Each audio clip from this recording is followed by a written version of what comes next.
All right, all right.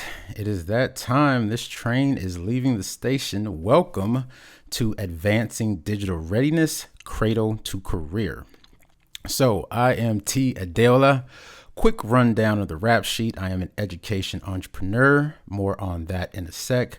I have almost 20 years of experience in marketing technology and digital marketing, and I cannot believe I am old enough to say that. I have friends of mine who started their families shortly after high school, some of them in high school. Now they talking about my baby going off to college. And I'm like, your what is going where? Didn't they just get here? I'm a two-time author. Check me out on Amazon.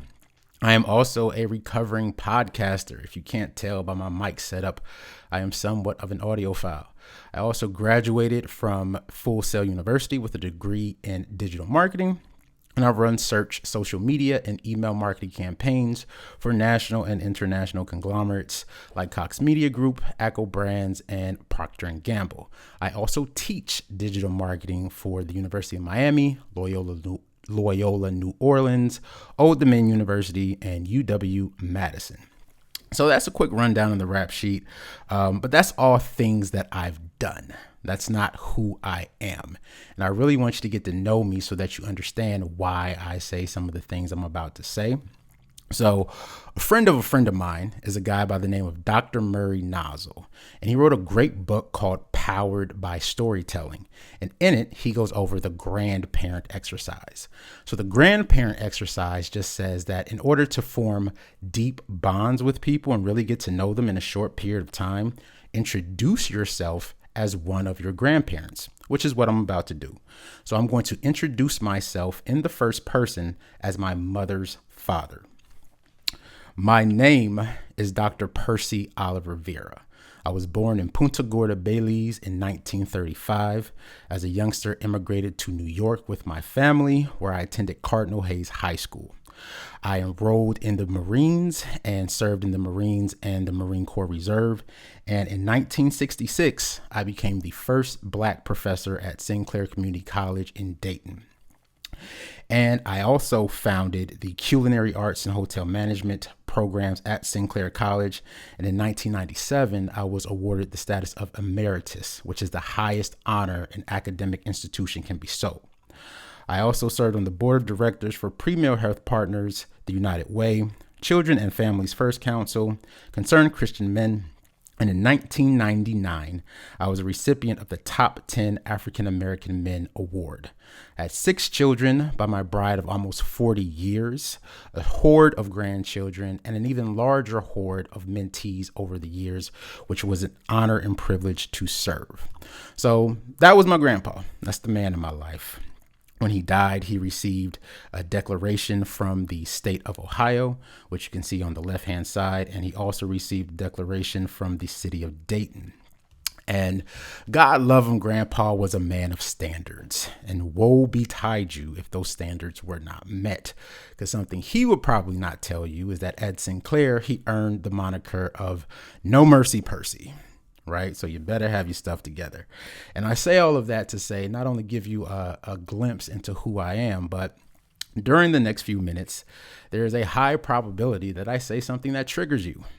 And if I do trigger you, I want you to stay there because we don't have very long together. So we're going to focus on what's called time under tension, which is when you're actually lifting the weight and tearing down the muscle. But not to worry, it builds back stronger. So we will save time at the end for questions, but just write down whatever's got you upset and let's talk about it. So over the next few minutes, we're going to break this into 2 parts. The first part, we will talk about digital discernment. I'll define that and explain its impact on decision-making and agency and list 3 benefits of post-secondary education that you won't find online. And then in the second part, we'll identify marketing technology or MarTech in daily life, demonstrate the math of MarTech, and discuss the digital economy from a workforce development perspective. So as promised, a little bit about my startup. So STEM Whisperers, we are a marketing technology focused college and career readiness program designed to end the school to prison pipeline. So I know I just may have thrown a lot of jargon at you. Don't worry, I'm going to unpack it. So, the school to prison pipeline is a set of practices and policies that push at risk kids in failing schools out of the class and directly into prison. Whereas marketing technology is a range of software and tools that assist in achieving marketing objectives. So, Facebook ads, Google ads, the recommendations on Amazon, that's all MarTech. So, it's fairly straightforward. Get them out of the school to prison pipeline and into MarTech careers. So without further ado, digital discernment. What is it? So I define digital discernment as the ability to both contextualize and categorize digital information. So it's two parts. You got to be able to do both, contextualize and categorize the digital information. And my slide is not advancing for whatever reason. So I'm going to stop sharing and then reshare again. And hopefully by the time I reshare my screen, the slide would have decided to advance the way it was supposed to. All right, so jumping back into things here, share this window. Okay, so sorry about that. So there's this pre-information age saying that you can't polish a turd. And unfortunately, in an online environment, you most absolutely can polish a turd, which has left us in this quagmire of fake news, misinformation, the uncollege movement, and a whole bunch of other just nastiness that just came with being in a digital world. So I'm not a psychologist. I don't play one on TV, but to be a marketer is to be a student of human behavior. And one of my Bibles when it comes to understanding human behavior is a book by the name of Thinking Fast and Slow. It's by Daniel Kahneman. He won the Nobel Prize in economics, and this thing is chunky. It's big, but a sort of one sentence summary of Thinking Fast and Slow is that human beings are intellectually lazy creatures, and we avoid critical thought and analysis like the plague if we can help it. But the good news is that's not necessarily a character flaw. We evolved that way. So we have two systems of making sense of the world. System one makes snap judgments, it's unconscious and automatic, and it's designed to keep you alive, right? So think it's 500,000 years ago, and you're hunting and gathering, as we were prone to do at that time, and you hear some rustling in the bushes. You ain't really got time to figure out, is that a furry woodland creature, or is it a tiger? And if it is a tiger, is it a friendly tiger? I hope it just ate. What if I gave it some catnip? No, we ain't got time for all that. You hear the in the bushes and you gone, right? That's system one. And that's the system we operate on most of the time. Now, we also have a second system called system two. And system two handles complex decision making. It's conscious, reliable, but it's lazy. So it's the proverbial sleeping giant. So it would prefer to sleep. We don't like using system two if we can at all help it. So that's a little bit of the reason why we find ourselves in the situation we do with the uncollege movement, fake news, misinformation, etc., is because most of the time we're running on system one. Now, for those of you who haven't got the memo, this is problematic because data is the new oil. Right? Data is actually worth a lot more than oil. So the online environment that we currently inhabit, there's this tug of war between privacy and personalization. Right? So there are laws to protect our privacy, GDPR, CCPA, bunch of alphabet soup, which I'm not going to get into here. But yeah, we are just glued to our screens all the time, and it's led to, what we have today. So there's a reason why we are where we are. And so we have the free and open internet, which is actually ad supported.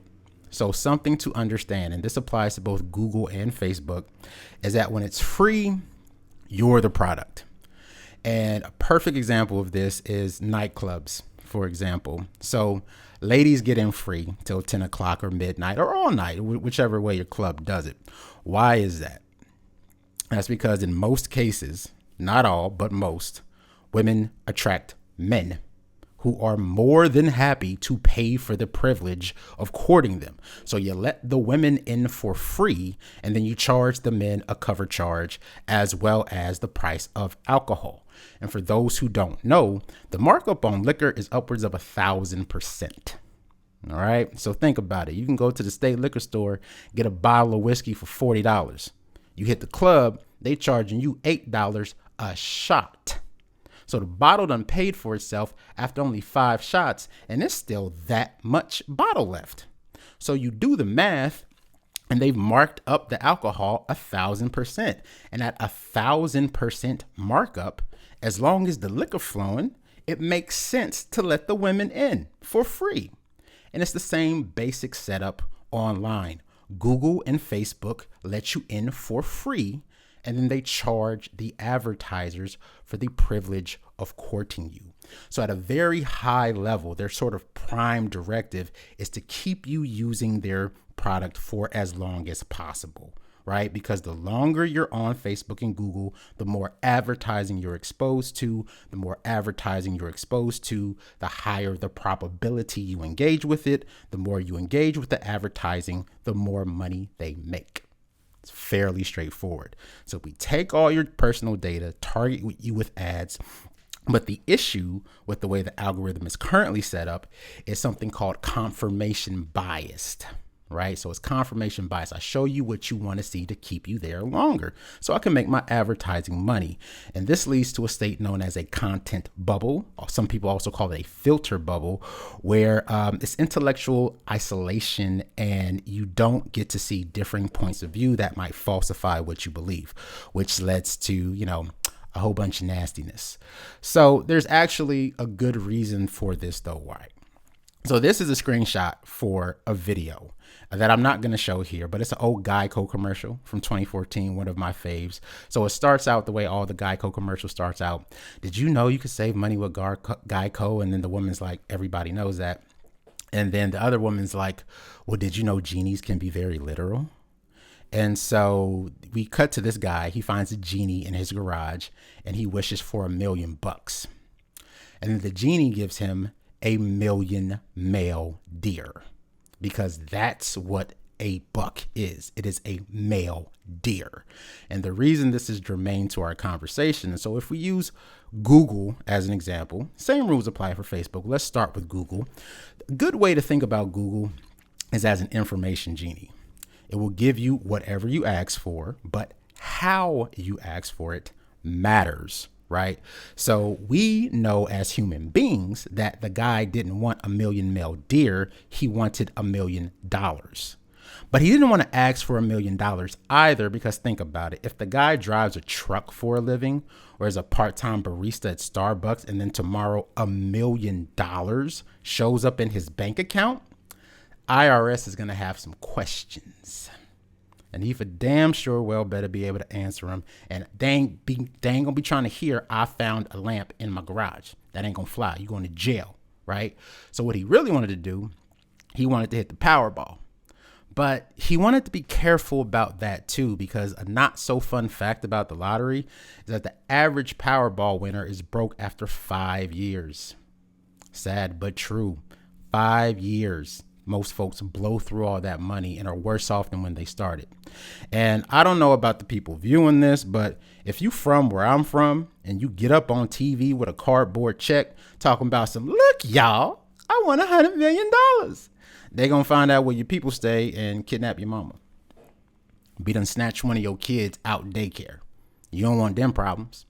So what he really wanted to wish for is he wants to hit the Powerball, remain anonymous, and gain the financial intelligence and investment savvy to build intergenerational wealth. That's what he actually wanted to say. But that ain't what he said. What he said was, I want $1 million. So now he got all this venison prancing about that he got to figure out what to do with. And that's a whole lot of poop to scoop. So the reason that Google and Facebook scoop up all this information is that they're no longer, that Google is wise enough now to suss out what your actual intent is, right? Because the autocomplete is eerily accurate most of the time. Like literally, you type 2 letters and it's already got you where you want to be most of the time, right? So it's all in the quest of context. All in the quest of context, because the better the context is, then the better the experience is. And what I just described, from being like super literal to like being able to get you where you want to be in 2 letters, not words, letters, that was the progression from what's called Web 1.0 to Web 2.0, 3.0 rather. And so Johnny Law has not, it has not escaped the notice of the lawmakers of just how powerful the tech companies are. And there are 5 bills currently being introduced that are specifically aimed at the FANG companies: Facebook, Apple, Amazon, and Google. More on them in a minute. And it's a very interesting time to be alive, to say the least. And so this matters because, pop quiz, how many mobile devices do you own? Now, this is a rhetorical question. I give you the answers on the right-hand side, but typically when I ask this question, I get an answer between 1 and 3. And I'm like, okay. Now, what if I told you that by definition, a mobile device is anything that can receive a wireless signal? Marinate on that. Let that soak in. Anything that can receive a wireless signal is by definition mobile. And as a digital marketer, I can get data on all of it and target you on each and every one of them. So the gap between what people think of mobile devices and what are actually mobile devices is one of the many reasons why the law is coming after big tech, because most people, they just don't get it. And they're unawares of the real implications of their consumer behavior. So this has brought to the fore that, I am of the position that digital discernment, again, the ability to both categorize and contextualize digital information, is now a life skill. It is not a nice to have. It is not a good if you can get it. It is an actual life skill at this stage of the game, because, it's right up there with being able to cook nutritious food for yourself or drive a car. So this is, this will get you in the ballpark of how to start your skills at digital discernment. When I went to Full Sail University, this is literally the first thing they taught us, because they tell you up front, if you submit anything from Wikipedia, you get an F and you cannot resubmit. So yes, you can go out to Google to get your citations, but they have to meet this criteria. So this is just a base of what digital discernment is. I wrote a whole book about it on Amazon, my second book, which is right here. Who would think? Product placement. So the whole book goes into much more detail about digital discernment as well as the uncollege movement. But quickly, I want to address what I call the 3 A's, because part of the issue with, the misunderstanding of the value of college is having the conversation under false pretenses. Because let's be clear, learning how to do something, getting information is not why you go to college in 2021. You go to college for what I call the 3 A's. That's access to capital, because most everyone can get student loans, and you can't get that on the conference circuit all the time or just on the open internet. The Alumni Association, certain schools have inroads into certain areas. So if you want to be a Supreme Court justice one day, it's probably a good idea you go to Harvard or Yale, right? And the acumen, how to conduct yourself in a business setting. That's the actual value prop of college today. You're buying a network, and it's your ticket to play with the big boys, right? So it's not that there's anything wrong with college, quote unquote. It's that you're having the conversation under false pretenses. And if you have the conversation under false pretenses, of course, that's not going to work out. And another great thing about post-secondary education is that people are actually taught how to teach, right? So I'm going to go college professor on you just a little bit, but there's something I want to put in your ear called cognitive load theory. And cognitive load theory just says that the contents of long-term memory are sophisticated structures that permit us to perceive, think, and solve problems rather than a group of rote learned facts. These structures, known as schemas, are what permit us to treat multiple elements as a single element. Perfect example of that being driving a car. You're actually doing multiple things at the same time, but we treat it as a single element. The difference between an expert and a novice is that a novice hasn't acquired the schemas of an expert. Okay, this is important because love Google like I do. I just offended them with the whole Geico commercial thing. The problem that we face, that's at the crux of the uncollege movement, is that people really think that long-term memory is a group of rote learned facts, and it's not. That is not the way learning works. Excuse me. So again, I write an entire book on it. I'll go into more detail, but I just wanted to leave you with that. So some takeaways from part 1 before we jump into part 2 is that humans have two systems of making sense of the world, and they don't necessarily mesh with the online environment. And, evolution hasn't kept up with modern technology, and digital discernment is now a life skill, which takes us to part 2. Money, money, money, money. Sorry about that. I won't sing anymore, I promise. So let's talk about the mighty FANG, which is an acronym for Facebook, Apple, Amazon, and Google. Some people include Netflix. I don't. And the reason I don't is that Netflix simply isn't big enough. So those 4 companies by themselves, if companies were countries and market cap was GDP, which is essentially the same measure. How valuable are you? And when the entity is a country, we call that gross domestic product or GDP. And when the entity is a company, we call that market cap. But it's getting at the same thing. Those 4 by themselves would be the 3rd largest country in the world behind the United States and China. And they are responsible for a quarter of the United States GDP by themselves. Individually, if companies were countries, Apple would be the 8th largest country in the world with a market cap greater than the GDP of Italy. So everybody in dark gray is smaller than Apple.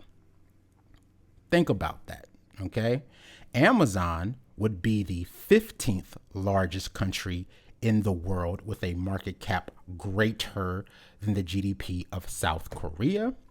And it is not advancing again. So we got to do this one more time. I apologize. So I'm going to go back to the Amazon slide. Sorry for it freezing on us the way that it is, but life happens. All right. So Amazon would be the 15th largest country in the world with a market cap greater than the GDP of South Korea.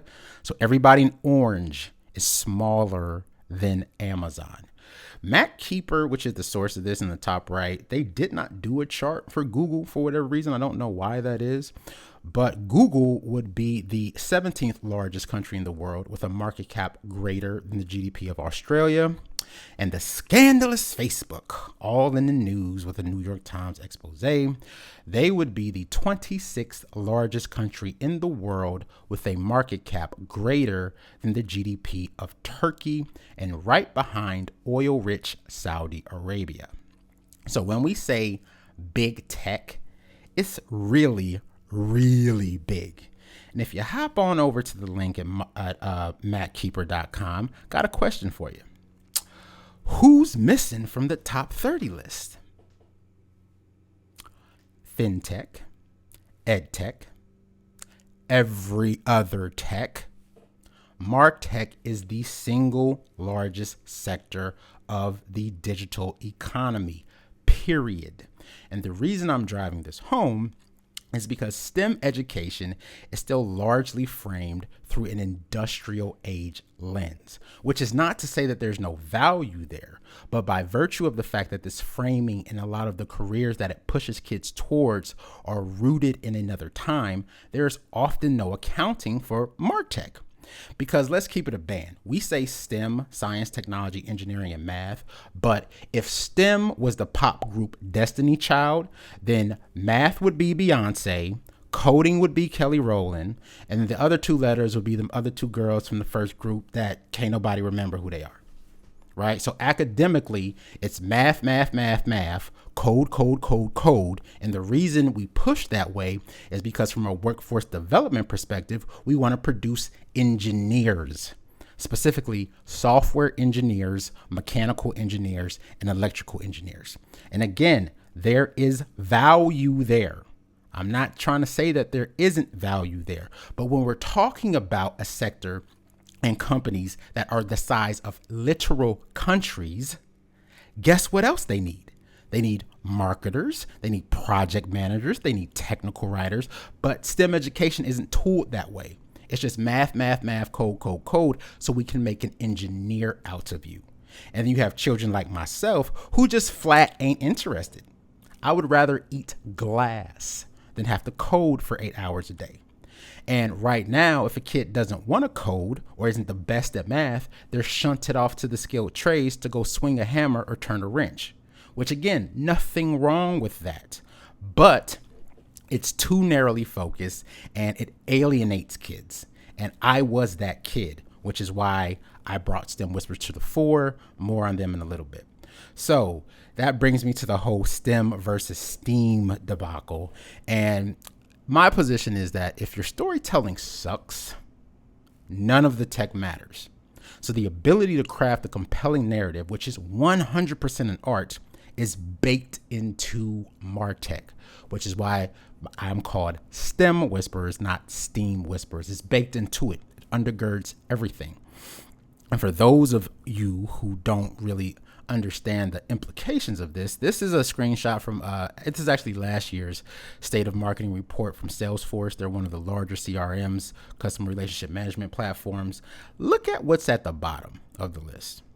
You have emotional intelligence. You know, you can make an argument that that should always be higher, but coding and data science, that's what marketers at folks who have really big budgets, they don't rate that at the top. What they rate at the top is communication and creativity. Data analysis is there as well, but I really want everyone to understand why we need to push MarTech a little bit further. So speaking of MarTech, let's get into the math of MarTech, everyone's favorite subject.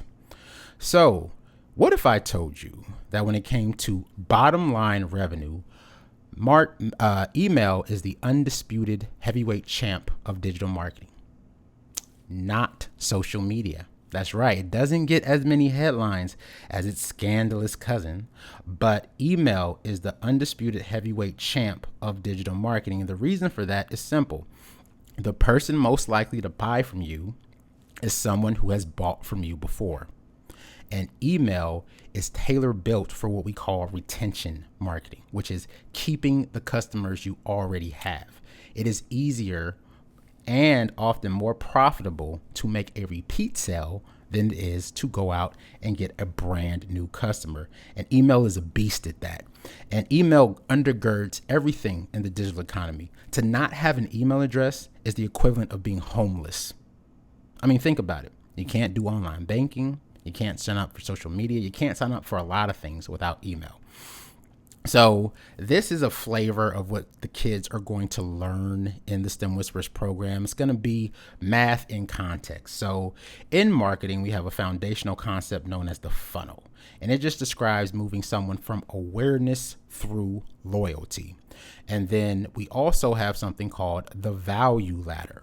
And the way that these two are related is that the value ladder puts a monetary value to your funnel. And again, these are conceptual, and I'm teaching this to kids here. I know some of you more advanced folks are going to be like, well, the consumer can leave, blah, blah. That we're just starting at the beginning, folks. Relax. Okay. So that's the relationship between the two. The value ladder puts a monetary value to your funnel. So as someone goes from awareness through loyalty, we have at each stage of the value ladder something known as a conversion rate. So in most cases, people want your email address in exchange for something of value. So say there's an influencer you follow and they're giving away a free whatever in exchange for your email. That's going to be at the very bottom of the ladder, called the bait. So you give them your email address for the free thing, right? And then you get your free thing, and somebody is cutting the grass right as I'm trying to finish up my talk. Sorry about that. And so some time passes and they offer you something of between $30 and $50. That's the first step. The other some time passes and you get something else for between $300 and $500. And so at each stage of the value ladder, the offers get increasingly bigger, and at each stage you have a conversion rate. And so that's what the actual math of marketing technology is designed to produce. I am so sorry if you can hear that lawnmower. This is just this is a goddamn Greek tragedy, but it happens. And so yeah, that's a flavor of what you can expect, the children can expect to learn in MarTech. Because when I did email marketing from ACO Brands and P&G, most of what I did on a day-to-day basis was just optimizing conversion rates. And so some takeaways from part 2 is that there are different kinds of tech, but MarTech is the biggest. Mobile devices are everywhere. The internet is ad supported largely, and email makes the most money. And last but not least, art is baked into the single largest sector of the digital economy, not a separate thing. Therefore, it is all STEM, not STEAM, in my opinion. So we've reached the point that if I said something that sets you off, we can talk about it. But before that, this is all brought to you by STEM Whisperers, which again, we are designed to replace the school to prison pipeline with marketing technology careers. And it has been an honor and a privilege to come before you this afternoon. And without further ado, questions.